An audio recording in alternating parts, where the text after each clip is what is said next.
Descubra uma linda terra de castelos encantados, cidades antigas e vastas praias de areia.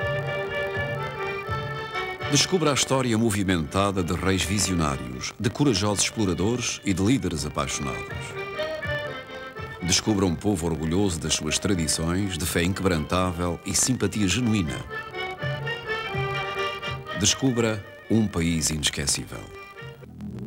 A parte continental de Portugal situa-se no extremo sudoeste da Europa, na faixa oeste da Península Ibérica. Portugal confina a norte e a leste com a Espanha e a sul e a oeste com o Oceano Atlântico. As suas fronteiras ficaram estabelecidas em 1297, o que torna Portugal um dos países mais antigos da Europa. A parte continental de Portugal divide-se em 7 regiões, cada qual com as suas paisagens, tradições e atrativos próprios.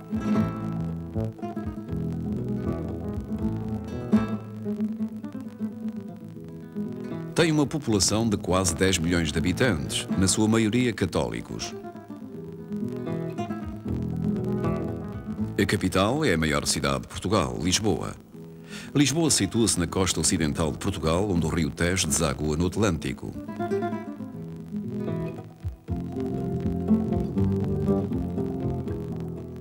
A história de Lisboa está gravada nas pedras do seu castelo e igrejas, das suas casas e pátios antigos, dos seus museus e arquitetura inovadora.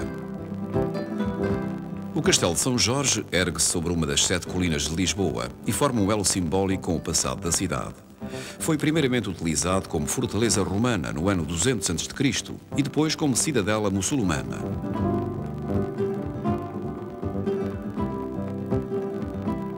Dos antigos habitantes de Lisboa, os muçulmanos foram os que deixaram mais vestígios. A sua presença faz-se ainda sentir na vizinha Alfama, com as suas ruelas estreitas e serpenteantes, largos empedrados e varandas com ferros forjados.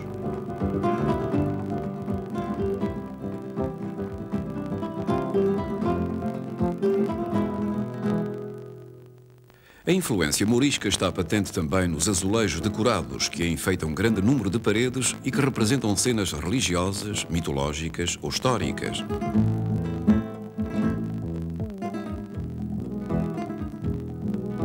O Museu Nacional do Azulejo está instalado no antigo Mosteiro da Madre de Deus.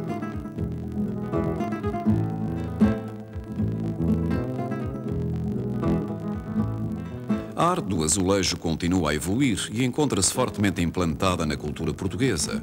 Os artistas modernos adaptaram-na a um estilo mais contemporâneo.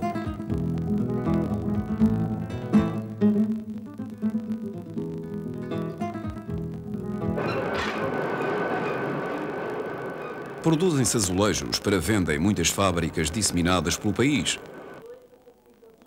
Na fábrica de Santana, em Lisboa, utilizam-se ainda os métodos tradicionais e cada azulejo é inteiramente pintado à mão. Santana produz também outros belos artefatos de cerâmica.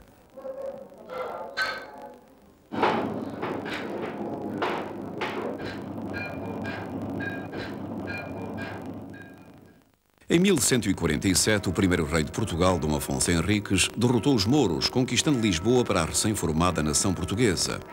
O rei Dom Afonso Henriques mandou construir uma catedral, a Sé, sobre as ruínas da Mesquita Árabe, em comemoração da sua vitória. Localizada perto do castelo, a fachada da Sé de Lisboa tem um belo portal românico, 2 torres quadradas e uma rosácea.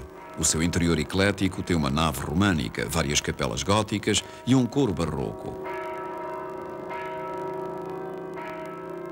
A época de maior apogeu da cidade ocorreu nos séculos XV e XVI, período conhecido por Era dos Descobrimentos. Esta era foi iniciada pelo 5º filho de Dom João I, Dom Henrique, o Navegador. O monumento ao infante Dom Henrique ergue-se majestosamente junto ao rio, no bairro lisboeta de Belém, o padrão dos descobrimentos.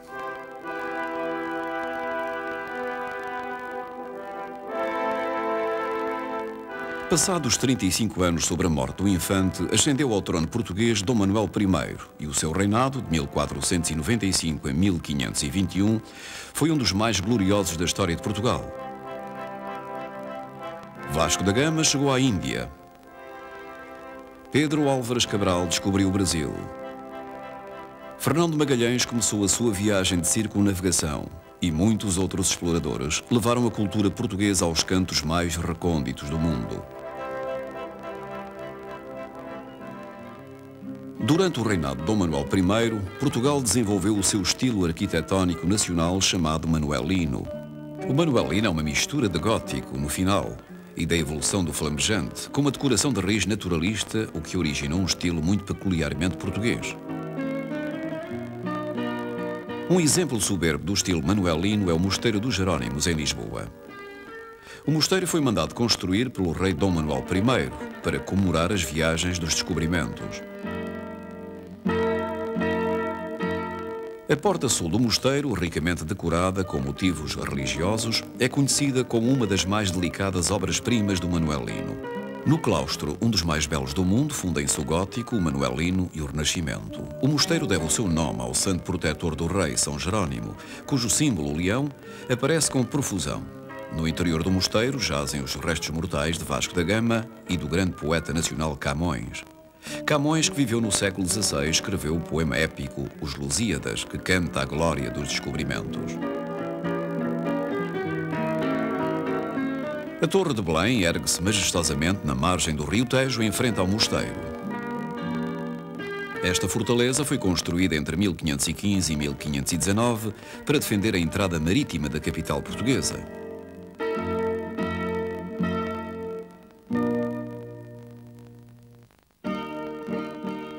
O rei Dom João V reinou na primeira metade do século XVIII. Neste período, Portugal era próspero graças ao ouro e aos diamantes das minas do Brasil. Dom João V utilizou parte desta riqueza para mandar construir o grande aqueduto das Águas Livres. No total, o aqueduto tem mais de 18 km de comprimento e ainda fornece água potável a Lisboa. Em 1 de novembro de 1755, Lisboa foi arrasada por um grande terremoto que destruiu mais de 2/3 da cidade. Na zona central da cidade existe uma rotunda que tem o nome do homem que mandou proceder à reconstrução da cidade, Sebastião José de Carvalho e Melo, o Marquês de Pombal. A Baixa Lisboeta, em particular, foi rápida e eficientemente reconstruída. A Baixa de Lisboa estende-se da Praça de Dom Pedro IV, mais vulgarmente conhecido por Rossio, até à margem do rio Tejo.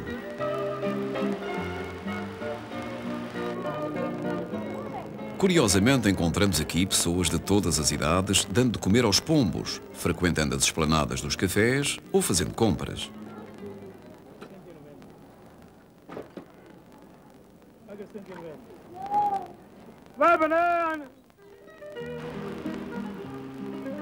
No lado norte desta praça ergue-se o imponente Teatro Nacional de Dona Maria II, coroado por uma estátua de Gil Vicente, o primeiro dramaturgo português. Em frente ao teatro, vê-se uma das duas belas fontes que adornam esta praça.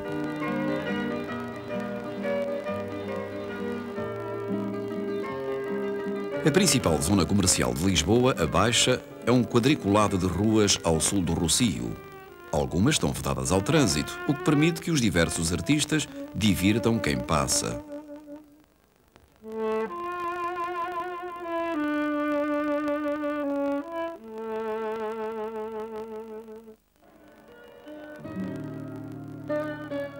A Rua Augusta, na Baixa, conduz a um arco do triunfo do século XIX que serve de entrada à impressionante Praça do Comércio, ou Terreiro do Paço, como é ainda vulgarmente chamada. A praça é rodeada por edifícios governamentais do século XVIII. Foi também cenário do assassinato em 1908 do rei Dom Carlos e do seu filho Dom Luís Filipe, o que precipitou o final da monarquia em Portugal.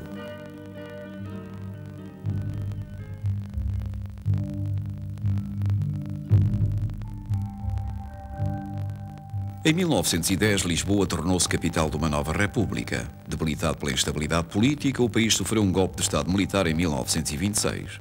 António Salazar, um economista conservador, governou o país de 1932 a 1968. O seu governo totalitário manteve Portugal no isolamento e impediu a sua modernização.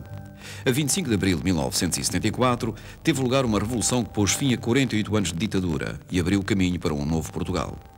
Esta ponte sobre o rio Tejo foi rebatizada como Ponte 25 de Abril, em memória deste feito histórico.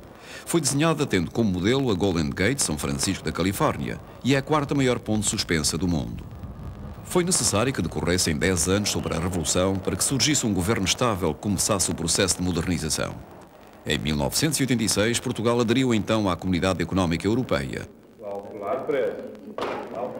Peter Wise, jornalista económico, descreve a segunda fase do desenvolvimento económico.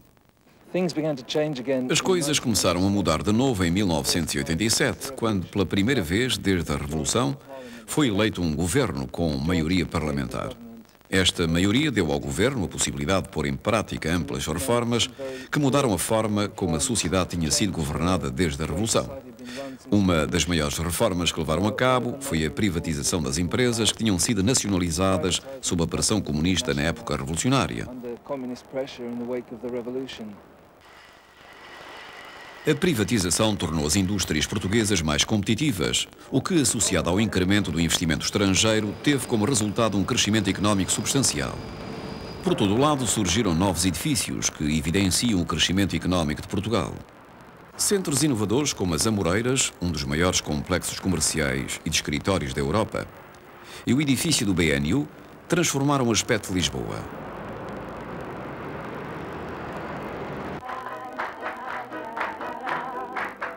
Lisboa prospera também cultural e artisticamente. O bairro Alto, na cidade, é um dos centros da vida noturna lisboeta. Nas suas ruas estreitas, escutam-se as notas melancólicas do fado. Não há nada mais bonito. O fado lisboeta é sentimental e nostálgico.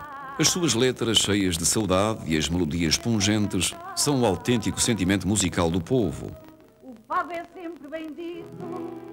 Ai, o fado é sempre bem dito, mesmo cantado a chorar.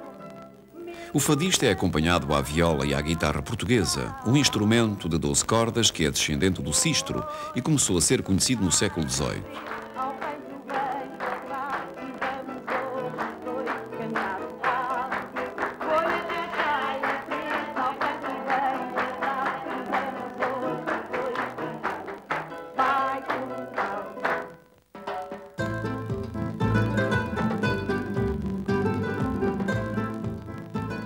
Inibida durante muito tempo pelo governo, a liberdade recuperada provocou um renascimento do mundo artístico. Enfeitando uma das praças da cidade, encontramos um exemplo da arte moderna portuguesa. Chama-se o cauteleiro, aquele que vende a lotaria. A artista portuguesa Fernanda de Assis inspirou-se, ao fazê-lo, nos homens que vendem cautelas pelas ruas. Laranjeira Santos, outro artista contemporâneo, descreve o seu trabalho e as suas influências. Bem, influências assim muito notórias, não sinto que sejam muitas. No entanto, não posso deixar de pensar que me fascinou quando eu era garoto o Maiol. O Maiol, porque ainda hoje sofro uma influência talvez dele por causa das mulheres gordas, roliças, redondas, figuras sentadas, cabeças pequenas, figuras em tranquilidade. Parece-me que não tem assim, agora todo o resto é do meu interior, não é?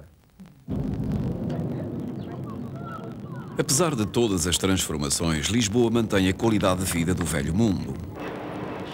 Os elétricos originais do século XIX fazem ainda parte integrante da rede de transportes da cidade.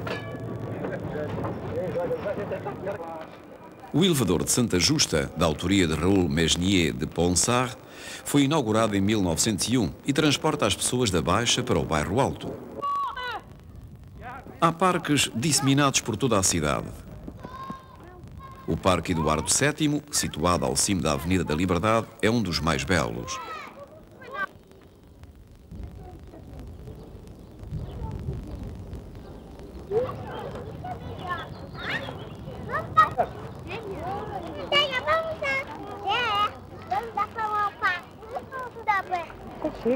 Chega nada, pai.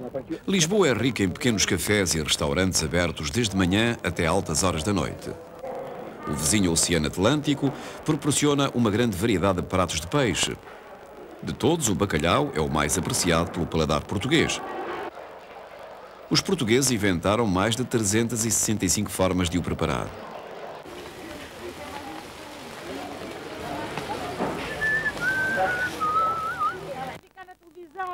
A sardinha assada é também muito popular.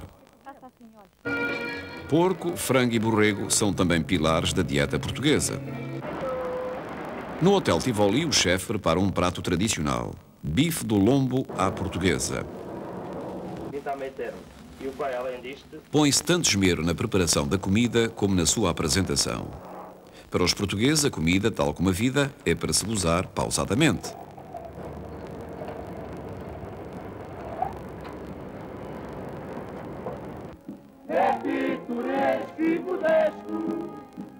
Lisboa é um lugar cheio de cor, principalmente durante as festas.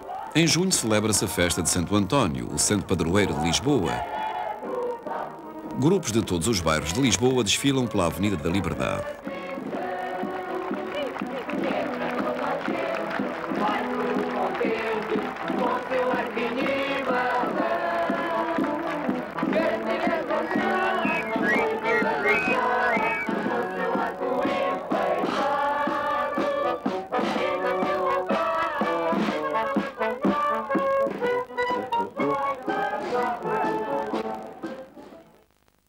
A região da costa de Lisboa, que circunda a capital, é uma zona com castelos românticos, agrestes alcantilados rochosos e palácios majestosos.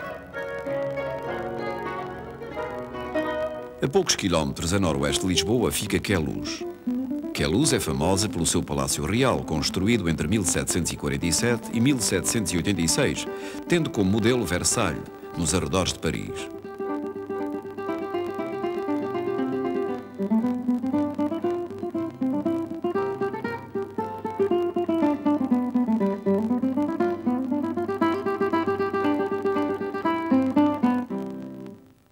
É um exemplo perfeito da combinação dos tradicionais estilos arquitetónicos franceses e portugueses. Tanto o palácio como os jardins têm um encanto íntimo.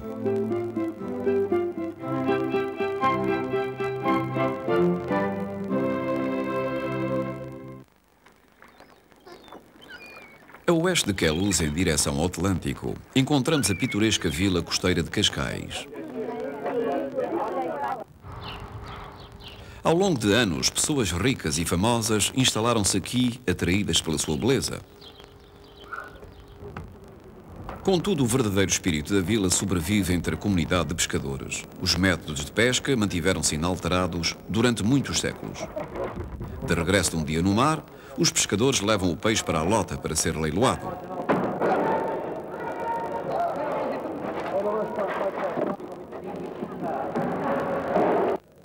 E mais 10 quilos, sai 28, não sei qual que são, vou ter 5 quilos, 50 metros.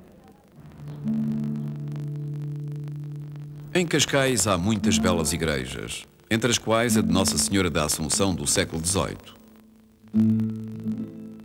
Ao centro do seu altar dourado encontra-se a imagem de Nossa Senhora da Assunção, que dá o nome à igreja. As paredes são decoradas com azulejos do século XVIII que representam cenas da Bíblia. Seguindo ao longo da costa em direção ao norte, encontramos uma zona rochosa e elevada que se eleva abruptamente do mar com uma altura de 140 metros. Esta zona tem o nome de Cabo da Roca, o ponto mais ocidental do continente europeu.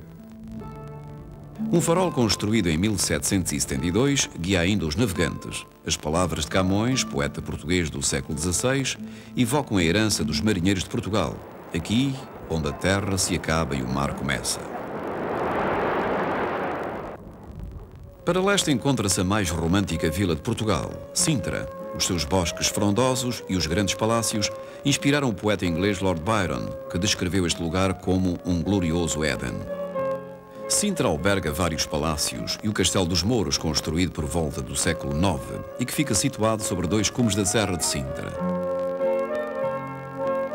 Dos muros deste castelo desfruta-se uma magnífica vista sobre a vila.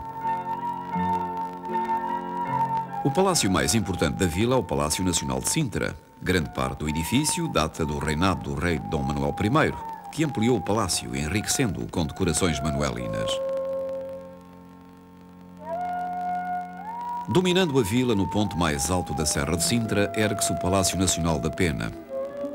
Este palácio data de 1840 a 1850, quando o rei Dom Fernando II mandou adaptar as ruínas de um convento quinhentista para o utilizar como residência de verão. O arquiteto, o barão von Eschweg, ajudou a criar a grandiosa visão do rei. Daí resultou um palácio onde se conjugam elementos neogóticos, neo-manuelinos, muçulmanos e árabes. O pórtico do Tritão está adornado com uma extravagante decoração manuelina de motivos marítimos. O Palácio Nacional da Pena é um exemplo clássico da arquitetura portuguesa do período romântico.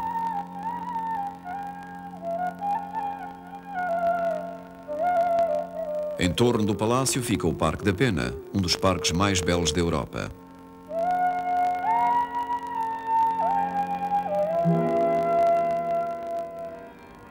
A norte de Sintra fica a pequena vila de Mafra.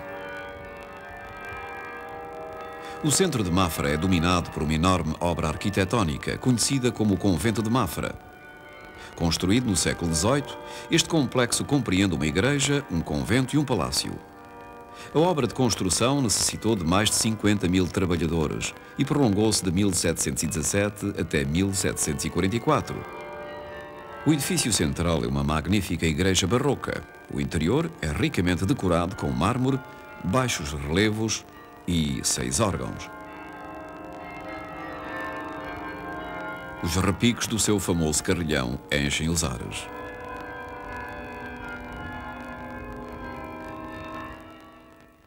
A região da Costa da Prata liga as regiões da Costa de Lisboa e a Costa Verde. Compreende as antigas províncias da Extremadura e Beira Litoral. É uma terra de beleza variada, cultura antiga e milagres. Situada no alto de uma colina, encontramos a singular vila de Óbidos. Passar a sua entrada de arco duplo é andar para trás no tempo. Muros floridos, paredes caiadas e estreitas ruas empedradas. O seu ambiente medievo foi tão fielmente conservado que Óbidos parece uma cidade-museu.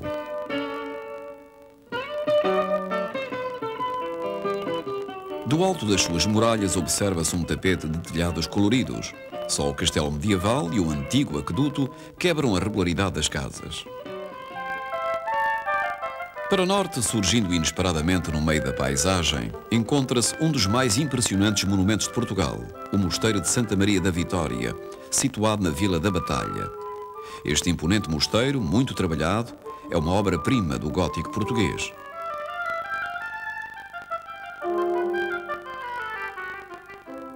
Na fachada central, os seus majestosos arcos góticos envolvem uma escultura de Cristo no trono, rodeado pelos 4 evangelistas.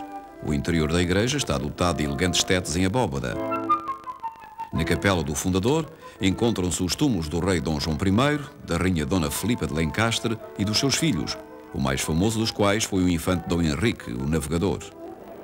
Perto da batalha situa-se um dos santuários católicos mais famosos do mundo, Fátima. A 13 de maio de 1917, a Virgem Maria apareceu a 3 meninos pastores que guardavam as suas ovelhas. Desde então, milhões de peregrinos de todo o mundo vêm aqui para render homenagem à Virgem Maria.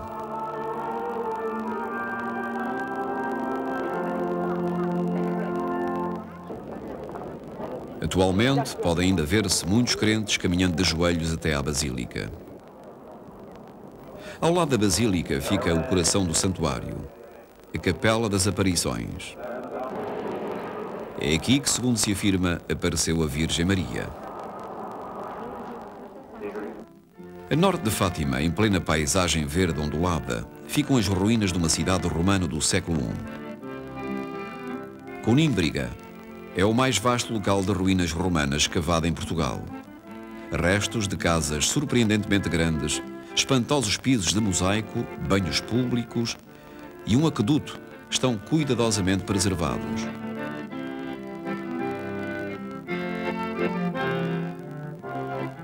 A uns quilómetros de distância, sobre uma colina que domina o rio Mondego, encontra-se a cidade universitária de Coimbra.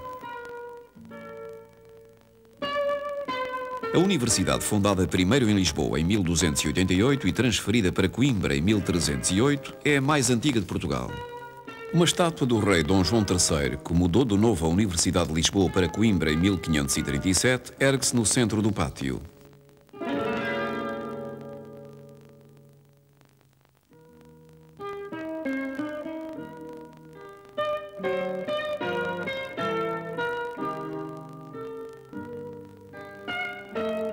O orgulho do complexo académico é a biblioteca da universidade. As suas 3 salas barrocas estão revestidas de painéis de ébano do Brasil, decoradas com motivos orientais e repletas de 100.000 livros raros gravados a ouro. Muitas das tradições universitárias mantêm-se ainda hoje. Encontram-se ainda muitos estudantes vestindo as capas negras, o fato académico tradicional desde a Idade Média. As fitas de cor identificam a área que o aluno segue. O azul escuro significa letras ou línguas. Um pouco a norte de Coimbra encontramos uma serra famosa pela frondosa mata, o Bussaco.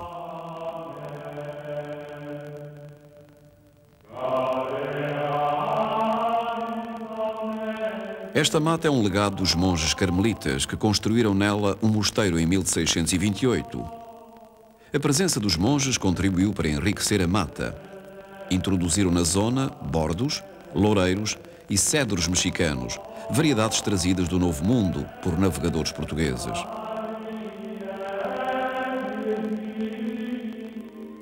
Nos finais do século XIX, o rei Dom Carlos escolheu o local do velho mosteiro para construir um palácio de verão e uma reserva de caça.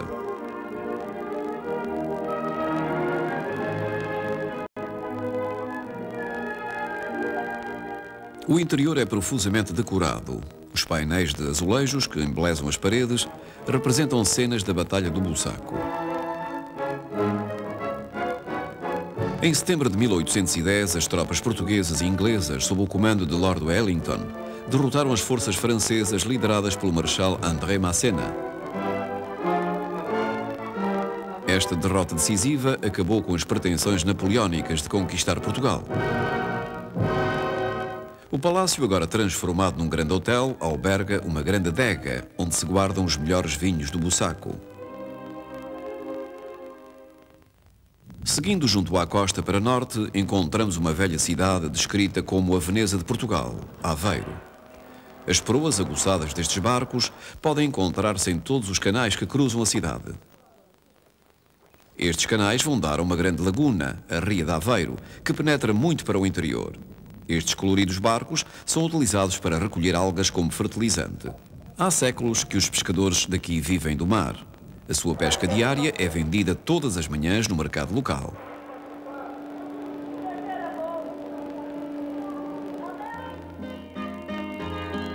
A região da Costa Verde ocupa o extremo noroeste de Portugal e inclui as províncias do Minho e do Douro Litoral. Esta região é uma esmeralda reluzente na paisagem portuguesa.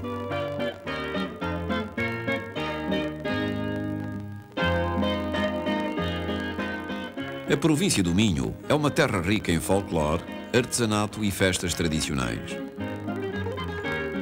A sua população é profundamente religiosa e trabalhadora.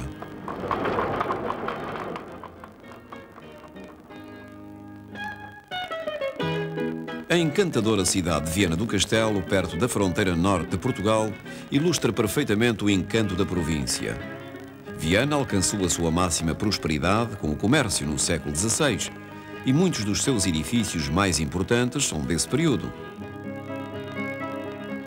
Eles rodeiam a Praça da República, que tem ao centro um chafariz construído em 1553.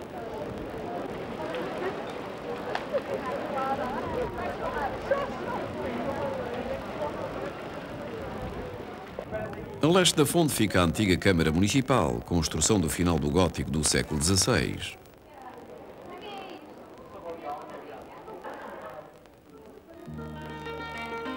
A norte ergue-se a colina de Santa Luzia, coroada por uma igreja neobizantina dos finais do século passado.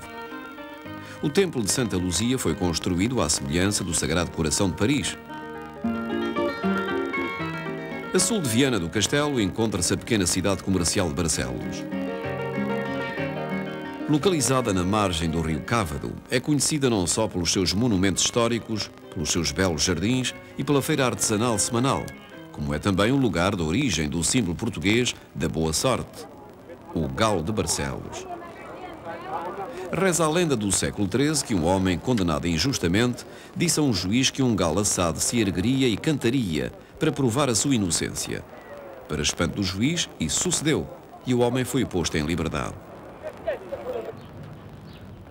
No lugar do milagre, ergue-se uma cruz monumental do século XV. A cruz está situada junto às ruínas do Palácio dos Duques de Bragança, agora convertida em museu arqueológico ao ar livre. Em Barcelos tem lugar uma das maiores feiras semanais do país.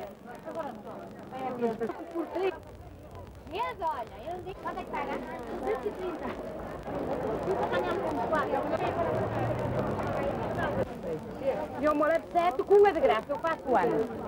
E este vai para a senhora do tempo que morreu. A leste de Barcelos, rodeada de colinas verdejantes, fica a muito religiosa cidade de Braga. No século XII, Braga foi designada sede de uma arquidiocese recém-criada. Dizia-se que os arcebispos de Braga tinham mais poder que os próprios reis.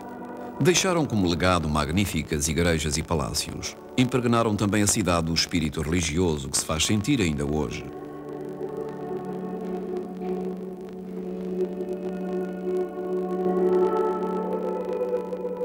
Na cidade há mais de 300 igrejas e as suas capelas são continuamente iluminadas por velas.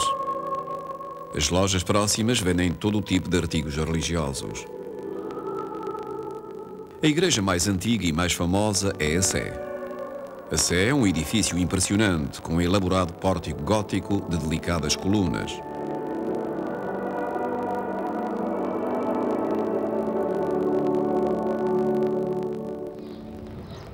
A ala medieval do Palácio Arcebispal serve de pano de fundo a um dos mais belos jardins de Portugal, o Jardim de Santa Bárbara.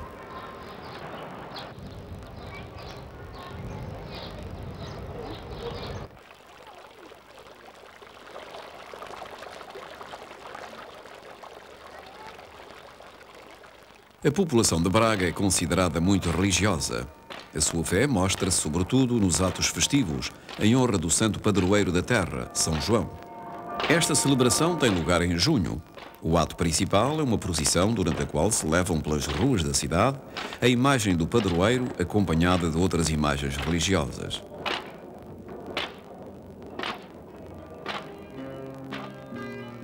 A poucos quilómetros de Braga situa-se o santuário religioso do Bom Jesus do Monte.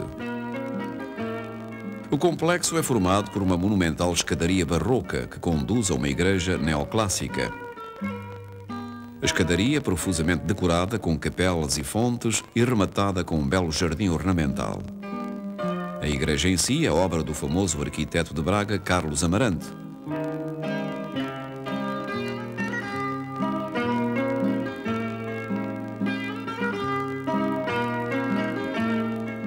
O interior é de desenho simples, com a forma de uma cruz latina. Guimarães. A ativa cidade fabril encontra-se junto a uma cordilheira montanhosa a sudeste de Braga. Esta cidade é considerada o berço de Portugal. É dominada por um castelo do século X, onde passou a primeira infância Dom Afonso Henriques, o primeiro rei da nação, o qual nasceu em Coimbra em 1109. Dom Afonso Henriques foi batizado na pequena igreja de São Miguel, situada diante do seu castelo. Em junho de 1128, num campo próximo de Guimarães, o jovem Afonso derrotou o exército da sua mãe e declarou esta região independente. Depois, em 1139, proclamar-se-ia rei e começaria a formar o que é hoje Portugal. À entrada do castelo ergue-se um monumento a Dom Afonso Henriques.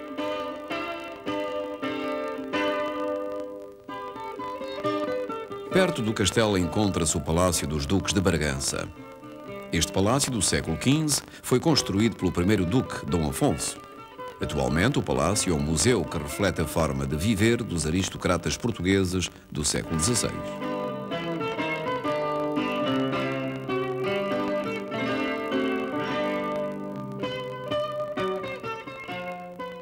A Rua de Santa Maria, com as suas varandas de ferro forjado e os seus arcos de pedra, é uma das ruas mais antigas de Portugal.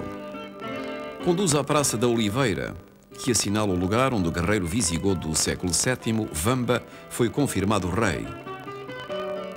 Reza a lenda que Vamba afirmou que só seria rei se do seu bastão brotassem folhas de oliveira quando o cravasse na terra.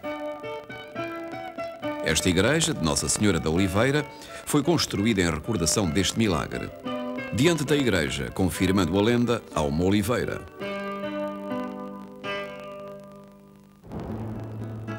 A sul de Guimarães fica a província do Douro Litoral, assim chamada por causa do rio que a atravessa. A palavra Douro significa de ouro, contudo o autêntico ouro do rio são as uvas que crescem nas suas margens e produzem o mais famoso dos embaixadores portugueses, o vinho do Porto.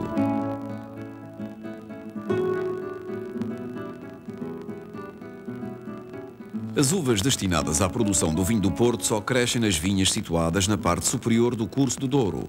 O Val do Alto Douro está situado numa região montanhosa que abarca as antigas províncias de Trás-os-Montes e Alto Douro e da Beira Alta. As montanhas são as responsáveis por este clima e o sol é o ideal para o cultivo da uva.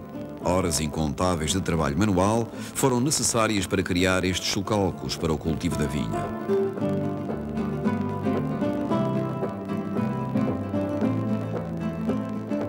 A vindima começa usualmente em finais de setembro e dura até princípios de novembro. O processo de vinificação começa quando as uvas chegam ao lagar situado nas proximidades. Na primavera, o vinho é transportado em caminhões ou pelo caminho de ferro até às adegas de Vila Nova de Gaia, um subúrbio do Porto na outra margem do rio. Antigamente, os tonéis de vinho novo eram transportados rio abaixo em embarcações de vela quadrada chamadas barcos rabelo. Estes barcos, que já não se utilizam, podem ver-se ainda acostados nos molhos do Rio Douro. Em Vila Nova de Gaia há mais de 80 adegas. Cada uma delas tem grandes caves, onde se deixa amadurecer o vinho em grandes barris de carvalho, chamados pipas. O clima dentro das adegas é estritamente controlado para proporcionar um ambiente ótimo. É também aqui que se realizam as misturas da maior parte dos vinhos do Porto. Misturam-se vinhos de diferentes vinhas e anos diversos para produzir um Porto com características constantes.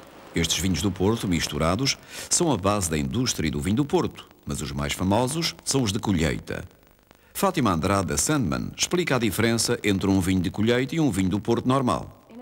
Na colheita anual só se separa uma pequena porção para dedicar ao vinho de colheita. São os melhores vinhos dos melhores anos, por isso não podem ser misturados com vinhos de outros anos. São vinhos muito especiais, de muito boa qualidade. Depois do vinho ter amadurecido o suficiente, é passado dos tonéis para as garrafas e embalado para ser exportado para todo o mundo.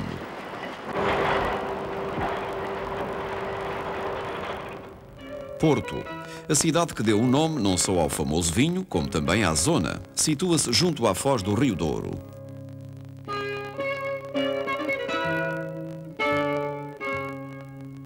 O Porto é a segunda maior cidade de Portugal e os seus habitantes orgulham-se da sua reputação industrial. O Porto foi o centro do lucrativo comércio do vinho do Porto desde o século XVIII. Esta cidade é também centro de exportação de muitos outros produtos agrícolas e industriais da região norte, que representam 2/3 das exportações totais da nação. A zona dos negócios fica em torno da Avenida dos Aliados, situada no centro da cidade.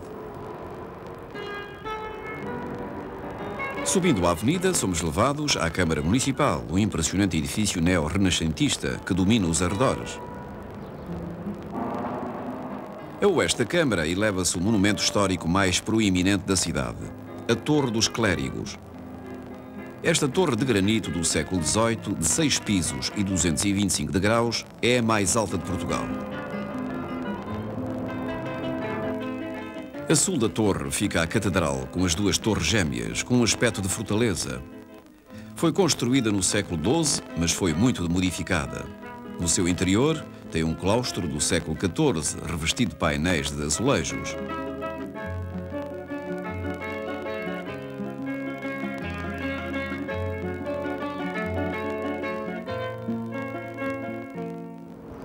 Uns quarteirões a leste da Catedral fica o Palácio da Bolsa do século XIX, sede da Associação Comercial da cidade. O seu impressionante salão foi construído tomando como modelo a Alhambra de Granada, em Espanha. Por detrás da Bolsa encontra-se a gótica Igreja de São Francisco, cujo interior é uma explosão de talha dourada barroca e rococó.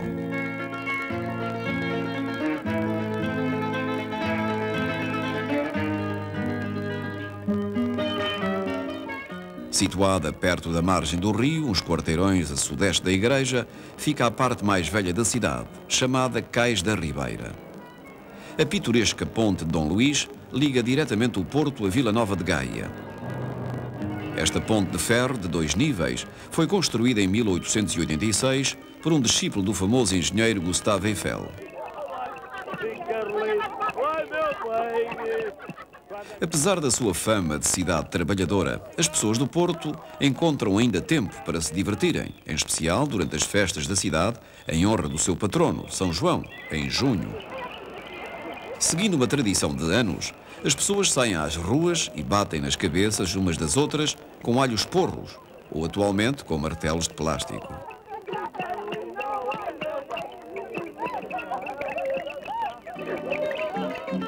Embora cobrindo quase 1/3 da superfície total do país, a região das planícies tem apenas 500 mil de habitantes, o que faz desta região a menos povoada de Portugal. A região das planícies é formada pela vasta região do Alentejo e pelas lesírias do Ribatejo. A cidade mercantil de Santarém, capital do Ribatejo, ergue-se sobre uma colina rochosa que domina o Tejo. Na parte mais antiga da cidade fica a Igreja da Graça, do século XIV, famosa pela sua magnífica rosácea esculpida numa única pedra. A pouca distância há um esplêndido parque delimitado pelos muros do velho castelo, as Portas do Sol.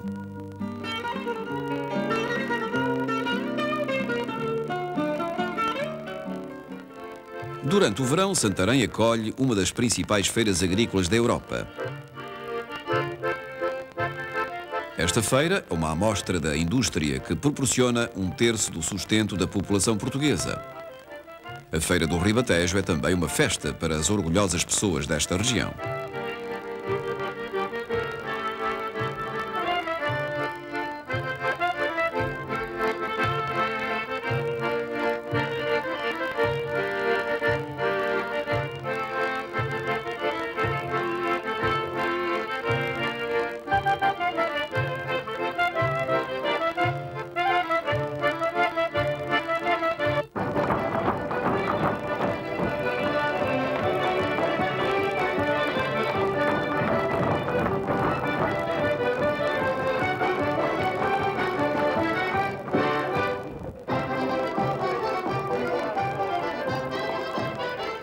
O jornalista português João Paulo Diniz fala-nos de uma dança que é exclusiva desta região. O fandango é algo muito típico desta província de Portugal, o Ribatejo. É uma espécie de desafio entre 2 homens que estão enamorados da mesma mulher. Os 2 homens procuram dar o seu melhor para atrair a atenção da jovem.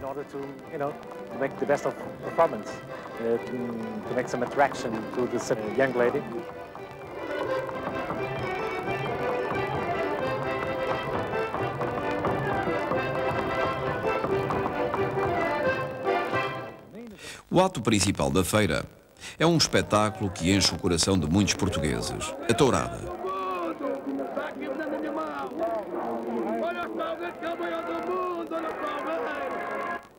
Desde a Idade Média que a tourada é um dos espetáculos mais importantes de Portugal.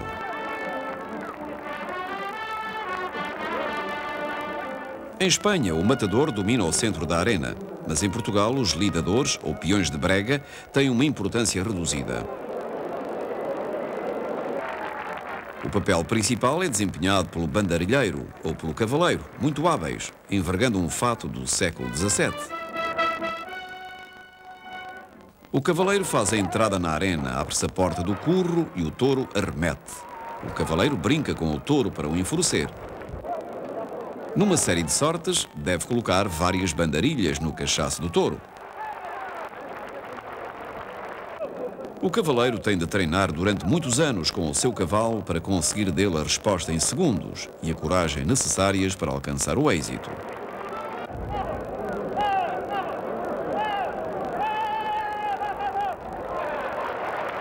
Depois de serem colocadas as últimas bandarilhas, o cavaleiro deixa a praça entre uma salva de aplausos. O que se segue no espetáculo taurino é genuinamente português. 8 homens, chamados forcados, enfrentam o touro numa única fila. O primeiro espicaça o animal até que ele invista e agarra-se fortemente aos cornos do touro. Então os 7 restantes saltam uns a seguir aos outros sobre o touro até que conseguem fazer parar a investida. Finalmente seguram-no pela cauda e o animal detém-se. O touro é então levado para fora da arena pelas chocas. Na tourada portuguesa nunca se mata o touro.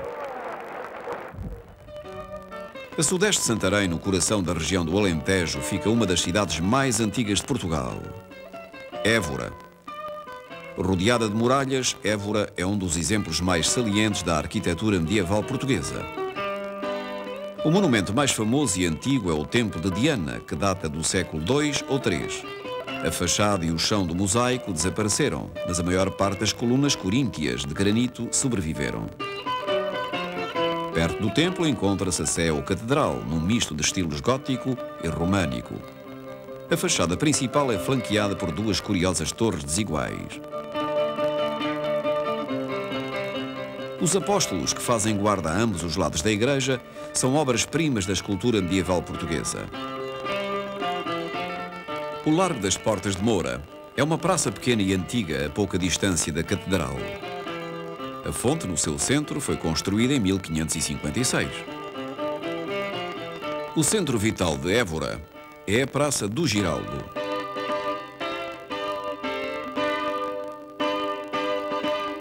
No extremo norte da praça fica a Igreja de Santo António, construída no século XVI. Perto encontra-se a igreja e o convento dos Loios, atualmente pousada nacional. As pousadas são uma série de pequenos hotéis disseminados por todo Portugal, onde se pode apreciar o gosto autêntico da história e da vida no campo. Cada pousada está decorada com mobiliário, adornos e objetos artísticos típicos da região em que se encontram. Há 2 tipos de pousadas, regionais e históricas. As pousadas regionais foram cuidadosamente selecionadas em locais de beleza excepcional. As pousadas históricas estão instaladas em castelos, conventos, fortalezas ou palácios, convenientemente restaurados. A culinária das pousadas reflete também as tradições e ingredientes locais. As pousadas alcançaram uma reputação bem merecida pela qualidade do vinho e da comida que servem.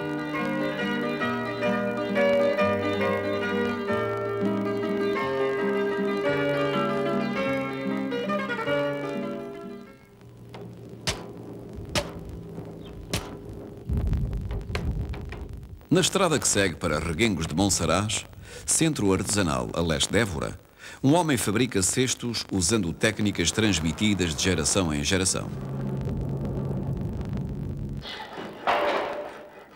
Nesta oficina artesanal, os caldeireiros trabalham afanosamente para produzir as suas mercadorias reluzentes.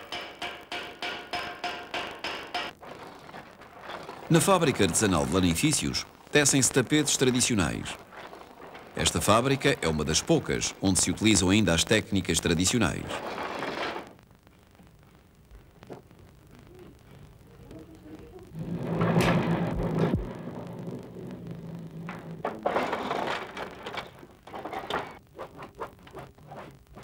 Daqui saem tapetes de qualidade superior e desenho puramente português. Nesta região, a paisagem alentejana é salpicada de pinheiros, eucaliptos, sobreiros e oliveiras. A indústria florestal tem grande importância em Portugal. O pinheiro e o eucalipto proporcionam a principal matéria-prima desta indústria, a pasta de papel, e ainda outros produtos importantes. Os sobreiros, de copa muito aberta, fornecem mais de metade da cortiça de todo o mundo. Na época da colheita, homens com machados muito afiados retiram habilmente a cortiça das árvores maduras. As máquinas não podem substituir a experiência destes homens, que extraem a cortiça com tanta perícia que não fazem dano nenhum ao tenro tronco que fica por baixo. As árvores são datadas e só após 9 anos se pode extrair cortiça novamente. Separada por uma cadeia montanhosa encontra-se a região do extremo sul de Portugal, o Algarve. É uma região onde o sol brilha quase todo o ano.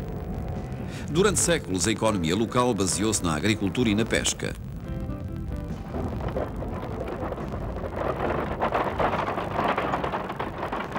Nos anos mais recentes, a região tornou-se popular como local de férias, o que proporcionou uma nova indústria, o turismo. O nome desta região deriva da palavra árabe Algarbe, que significa o Ocidente.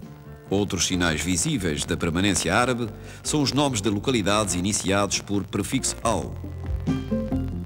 As casas brancas, segundo manda a tradição, devem ser caiadas 2 vezes por ano, e as tradicionais chaminés que adornam estas casas.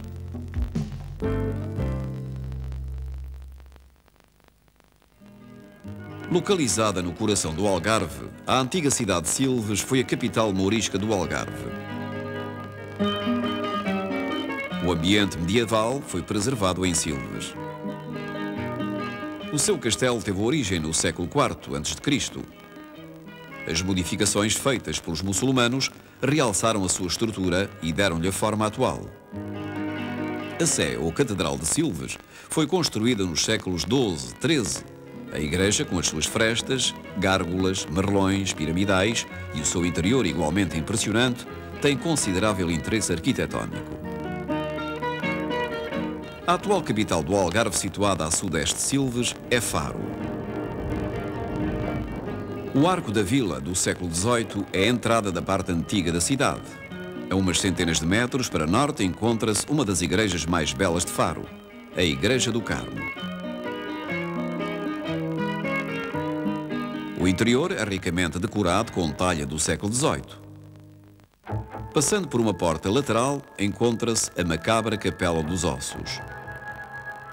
Esta capela foi construída com os ossos e caveiras de monges e paroquianos.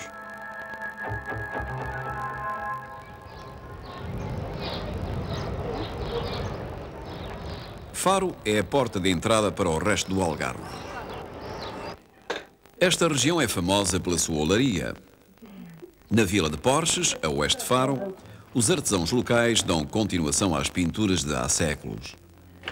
Põe especial empenho em reproduzir os desenhos populares, mas como cada peça é feita à mão, mantém a sua individualidade própria. Belas e limpas praias de areia. Seguindo pela costa, a pouca distância da cidade de Portimão, fica a praia mais famosa do Algarve, a Praia da Rocha.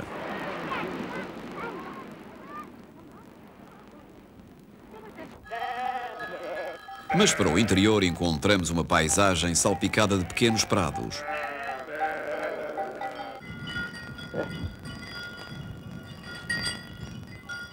Nestes prados crescem oliveiras, figueiras, amendoeiras, alfarrobeiras e laranjeiras, cujos frutos são os principais produtos agrícolas desta região.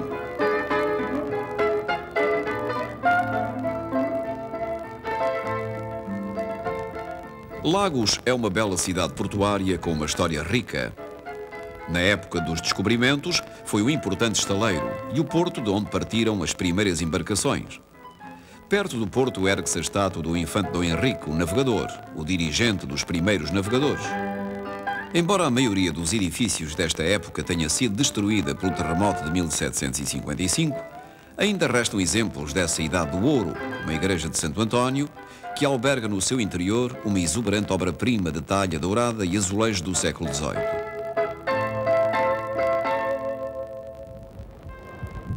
Para o oeste de Lagos, a costa torna-se poeticamente dramática, com escarpas elevadas.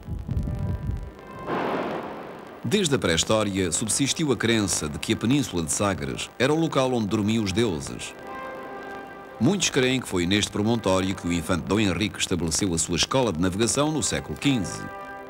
Acredita-se que havia uma comunidade de eruditos que empregavam os seus conhecimentos na elaboração de cartas, na construção de barcos e nas matemáticas, para planear as primeiras viagens dos descobrimentos. Uma prova disso é a fortaleza de Sagres. No interior destes muros, há grandes rochas talhadas em forma de bússola. A pesca sempre desempenhou o papel predominante no comércio do Algarve.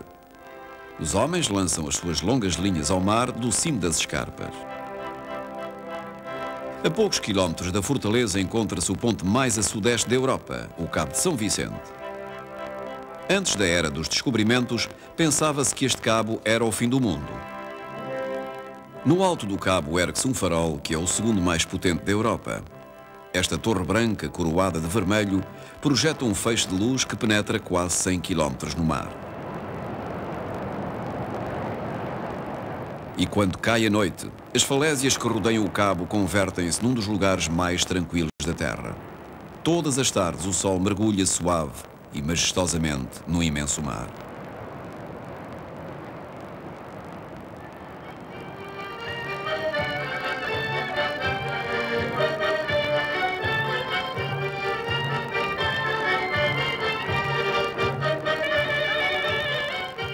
Portugal é um país cheio de tesouros que esperam ser descobertos.